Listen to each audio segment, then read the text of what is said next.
চাঁপাইনবাবগঞ্জের শিবগঞ্জে জমির বিরোধের জেরে ছেলে ও ভাতিজাদের মধ্যে মারামারি দেখে হৃদরোগে আক্রান্ত হয়ে শফিকুল ইসলাম নামে একজনের মৃত্যু হয়েছে। তিনি শিবগঞ্জ পৌরসভার বাগানটুলি মহল্লার মৃত মহিউদ্দিন মণ্ডলের ছেলে। সোমবার সকালে শিবগঞ্জ পৌর এলাকার বাগানটুলি মহল্লায় এই ঘটনা ঘটে। স্থানীয়রা জানায় শফিকুল ইসলাম ও তার ভাইদের মধ্যে জমি নিয়ে বিরোধ চলে আসছিল।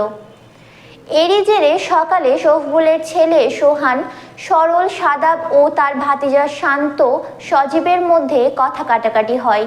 এ সময় শফিকুল ইসলাম, তার ভাই শফিকুল ইসলাম, রফিকুল ও তৌফিকুল ইসলাম ঘটনাস্থলে ছিলেন।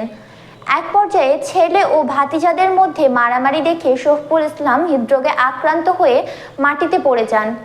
স্থানীয়রা তাকে উদ্ধার করে চিকিৎসার জন্য উপজেলা স্বাস্থ্য কমপ্লেক্সে নিয়ে গেলে কর্তব্যরত চিকিৎসক তাকে মৃত ঘোষণা করেন। উপজেলা স্বাস্থ্য কমপ্লেক্সে জরুরি বিভাগে দায়িত্বরত চিকিৎসক ডাক্তার মশিউর রহমান জানান, হাসপাতালে আসার আগে তার মৃত্যু হয়। শরীরে কোনো আঘাতের চিহ্ন পাওয়া যায়নি। ময়নাতদন্ত হলে মৃত্যুর কারণ জানা যাবে।